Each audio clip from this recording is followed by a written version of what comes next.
Hello friend, welcome back to my channel Piyar Grihini. সবাইকে শুভ সকাল। এখন বাজে সকাল 10টা। আর আমার শরীরটা খারাপ তোমরা কদিন ধরেই জানো। আর তার মধ্যে কালকে রাতের থেকে প্রচণ্ড পরিমাণে পেট ব্যথা করছিল। তাই সকালে আজকে রান্নাবান্না কিছুই করিনি। বরকে আর ছেলেকে ম্যাগি করে দেবো, তাই খাবে। আর দুপুরে রান্না একবারে বসিয়ে দিয়েছি। ডাল আলু ভাজা হয়ে গেছে অলরেডি।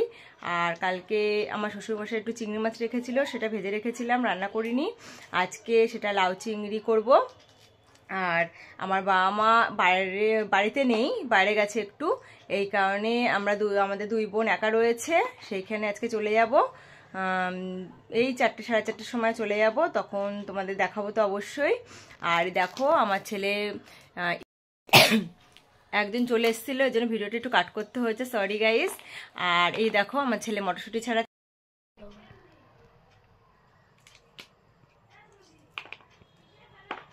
এই দেখো আমার পেঁয়াজ দিয়ে মুসুরির ডাল হয়ে গেছে, আলু ভাজা হয়ে গেছে পেঁয়াজ দিয়ে, লঙ্কা দিয়ে আর কালো জিরে ফোড়ন দিয়ে। এই আলু ভাজাটা খুব ভালো লাগে গরম ভাতে খেতে। আর দেখো সবজি কেটে রেখে দিয়েছি। আর এই যে ভাত এখনো বসাইনি, ভাত বসাবো। দিনে আমার কাচাকুচি থাকে, আজকে কাচাকুচি করবো না কিছু, কেননা পেটটা ব্যথা করছে, তোমাদের বললামই। কাচাকুচি করবো না আজকে। আর বাসন রয়েছে, সেই বাসন টাসন মাজবো, মেজে আবার তোমাদের সাথে পরে দেখা করছি। ভিডিওটা পুরো বিকাল থেকে আরম্ভ করছি।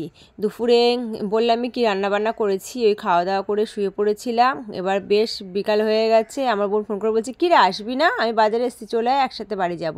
তারপরে চলে আসলাম। এসে আমার হাজব্যান্ডের জন্য একটা মেডিসিন অর্ডার দিয়েছিল, সেখানে দিলাম। আর আমার বোনেরও কিছু মেডিসিন কেনার ছিল, শরীরটাও খারাপ কদিন ধরে, সেগুলো কিনলো।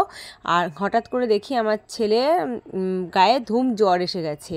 ঘুরতে ঘুরতে অনেকক্ষণ ধরে ঘ্যান ঘ্যান করছিল, বলছিল ফুচকা খাবি, এটা খাবি, ওটা খাবি, কোনো কিছুই না করছে না। কেন বাইরে বেরোলে ফুচকা মোমো এগুলো খাওয়ার জন্য পাগল হয়ে যায়।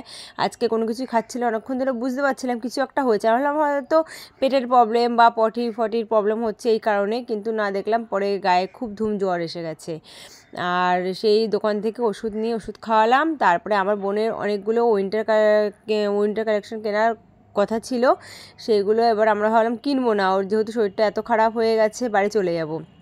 তখন ও বললো, না মা, আমি পারবো, আমার এখন শরীরটা একটু বেটার লাগছে, তোমরা আমাকে চেঞ্জিং রুমে বসিয়ে একটা ফোন দিয়ে আমাকে বসিয়ে দাও, আমি ভিডিও দেখি, তোমরা কেনাকাটা করো। তারপরে আমার বোন কিছু কিনলো, অনেক কিছুই কিনলো আমার বোন, সোয়েটার। এবার আমি ভেবেছিলাম কিছু কিনবো না, এবার আমার বোন বললো তুই একটা নে, ও আমাকে গিফট দিল একটা সোয়েটার, তোমাদের পরে ভিডিওতে দেখাবো কে দিয়েছে। আর এখন আমার ছেলের জ্বরটাও নেমে গেছে, শরীরটাও বেটার লাগছে। এখন বললাম কিছু খাবে বাবা? বিকাল থেকে যেহেতু কিছু খায়নি, আমরা ঘুরছিলাম অনেকক্ষণ, ট্রেনসেও প্রায় 1-1.5 ঘন্টা সময় চলে গেছে। ও বললো এখন একটু মোমো খাবো, তাও মোমোজে এসে মোমো অর্ডার দিলাম। এবার মোমো খেয়ে নিল ও। এবার জ্বরের মুখে ঝাল ভালোই লাগছে। এবার বাড়িতে যেহেতু বাবা মা আর ছোটো বোন তিনজনেই তারাপীঠ গেছে, এবার অনেকটা রাতও হয়ে গেছিলো আমাদের, ভাবলাম বাড়িতে গিয়ে আর কিছু রান্নাবান্না করবো না, তাই বিরিয়ানি নিয়ে আসলাম। আমরা 4জন মিলে, আমি, আমার হাজব্যান্ড, আমার বোন আর ছেলে, বিরিয়ানি খেয়ে শুয়ে পড়লাম। যতই বলে বাবার বাড়িতে এসে মাকে ছাড়া ফাঁকাই লাগে। আর আজকে ভিডিওটা এইটুকুই, তোমরা কমেন্টসে জানিও কীরকম লাগছে, সাবস্ক্রাইব করে পাশে থেকো অবশ্যই।